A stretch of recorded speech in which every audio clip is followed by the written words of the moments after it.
বিসমিল্লাহির রহমানুর রহিম। হে সমস্ত জগতবাসী, আজ আমি মোহাম্মদ শামীম আলী আপনাদের সামনে যে আলোচনাটি নিয়ে আসলাম সেটি সম্পূর্ণ কোরআন মজিদ থেকে। যে কোরআনের মধ্যে আল্লাহ শুধু আয়াত দেয়নি, এই আয়াতের মধ্যে বিশাল ক্ষমতা, বিশাল গুণ, বিশাল স্বপ্নের ব্যাখ্যা অনেক কিছু রেখেছেন। যা কিছু আপনি বাহ্যিক জগতে করেন, অনেকেই চিন্তার রাজ্য থেকে তিনি রাত্রে ঘুমের ঘরেও সেগুলো করতে দেখেন। তবে সেগুলো কোনভাবে করতে দেখলে কি হবে, এই বিষয়টা আজকে কোরআন থেকেই বলা হবে ইনশাল্লাহ। তবে আপনারা সকলেই একটু মনোযোগ সহকারে শুনবেন, যাতে করে আপনাদেরকে আমি আত্মার খোরাক হিসেবে এই আলোচনাগুলো দিতে পারি এবং সামনে এই বুঝে আমরা সকলে চলতে পারি। তো আজকের কথা হলো যে কেউ যদি বিবস্ত্র অবস্থায় কোরআন মজিদ পড়তে দেখে, তাহলে এটি আপনি স্বপ্নের ব্যাখ্যা কি বুঝবেন? এটি বুঝবেন তবে সে নফস ও কুখায়েশের পূজারী হবে। আচ্ছা, এবার আসি, যদি কেউ কোরআন মজিদ বালিশ বানাইতে দেখে, তাহলে এর স্বপ্নবক্ষ আপনি কি বুঝবেন? এই স্বপ্নের ব্যাখ্যাটি হবে, সে কোরআনে যা কিছু আছে জানে, তার উপর আমল করছে না, এটাই বোঝানো হলো। এবার আসি, কেউ যদি কোরআন শরীফ হেফজ করতে দেখা, এই বিষয়টি স্বপ্ন দেখলে আপনি কি বুঝবেন? এটি হলো, কিন্তু ইতিপূর্বে সে মুখস্থ করে নাই, বাস্তবে সে মুখস্থ করেনি, কিন্তু সেখানে হেফজ করতে দেখা। এই জিনিসটি কি বোঝার আছে? এটি বোঝার আছে যে তবে সে রাজত্ব লাভ করবে। যদি কোরআন শুনতে দেখে, তবে তার রাজত্ব স্থায়ী হবে। কেউ যদি কোরআন শরীফ হেফজ করতে দেখে, কিন্তু ইতিপূর্বে সে মুখস্থ করে নাই, তবে সে রাজত্ব লাভ করতে পারবে। যদি কোরআন শুনতে দেখে, তবে তার রাজত্ব স্থায়ী ও মজবুত হবে এবং তার শেষ খুবই উত্তম হবে। যাই হোক, এবার আসি, কেউ যদি দেখে যে কোরআন মজিদ তার হাত হতে নিয়ে নেওয়া হয়েছে, তাহলে এই স্বপ্নের ব্যাখ্যাটি আপনি কি বুঝবেন? এটি বুঝতে হবে, তবে তার জ্ঞান একসময় ছিনিয়ে নেওয়া হবে এবং দুনিয়াই তার শেষ দেখতে পাবে। এবার আসি, কেউ যদি দেখে যে তার উপর কোরআন মজিদ পাঠ করা হচ্ছে, কিন্তু সে কিছুতেই বুঝতে পারছে না, তবে এর ব্যাখ্যা হবে কি? তবে এর ব্যাখ্যা হবে, বাদশার পক্ষ হতে বা আল্লাহ তাআলার পক্ষ হতে তার ক্ষতি সাধিত হয়ে যাবে। এবার আসি, কেউ যদি রহমতের আয়াত পড়তে দেখে, তাহলে এর ব্যাখ্যা কি হবে?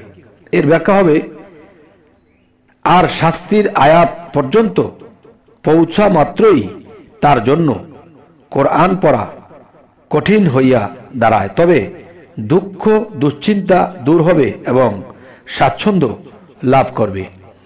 এবার আসি, যদি কেউ শাস্তি বা আযাবের আয়াত পড়তে দেখে, তাহলে তিনি এই স্বপ্নের ব্যাখ্যাটি কি বুঝবে? এই স্বপ্নের ব্যাখ্যাটি বুঝবে, আর রহমতের আয়াতের পৌঁছার পর আগ্রহ চিত্তে তার পড়তে প্রস্তুত না হয়, তবে বিপদাপদ এবং দুঃখ দুশ্চিন্তায় থেকে যাবে। এবার আসি, কেউ যদি কোরআন পড়তে পড়তে খতম করতে দেখে, তাহলে এই স্বপ্নের ব্যাখ্যাটি কি হবে? ব্যাখ্যাটি হবে, তবে তার উদ্দেশ্য সফল হবে এবং অধিক কল্যাণ লাভ করবে। সুবহানাল্লাহ, আলহামদুলিল্লাহ। এবার আসি, বর্ণিত আছে যে এক মহিলা স্বপ্নে দেখল তার কোলে একখানা কোরআন শরীফ রয়েছে এবং সে তা পড়ছে।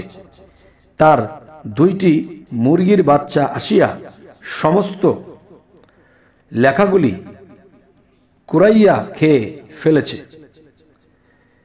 ঠুকরে ঠুকরে খেয়ে ফেলেছে, তাহলে এই জিনিসের ব্যাখ্যা কি হবে? ইমাম ইবনে শিরিনের রহমতুল্লাহ আলাই এর নিকট এ ঘটনা বর্ণনা করলে তিনি বললেন, শীঘ্রই তুমি দুইটি ছেলে জন্ম দিবে, তারা কোরআন শরীফ হেফজ করবে। ফলাফল তাই হলো। সুবহানাল্লাহ, সুবহানাল্লাহ।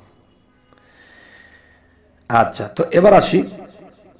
বর্ণিত আছে যে এক কারি সাহেব স্বপ্নে দেখতে পাইলেন যে সে যেন কোরআন শরীফের একটি একটি করে পাতা ছিঁড়ছে আর আগুনে ফেলছে, যার ফলে অগ্নিশিখা স্থির রয়েছে। কোনো এক স্বপ্ন ব্যাখ্যা দ্বারা তার নিকট জিজ্ঞেস করা হলো।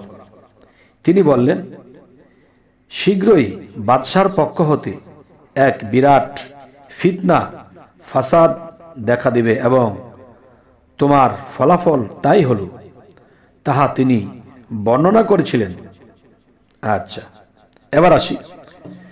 যদি কেউ কোরআন শরীফের তেলাওয়াত শুনতে দেখে, তবে তার রাজত্ব বা যুক্তিতর্ক মজবুত হবে, পরিণাম ফল ভালো হবে, প্রতারকদের চক্রান্ত হতে মুক্ত থাকবে।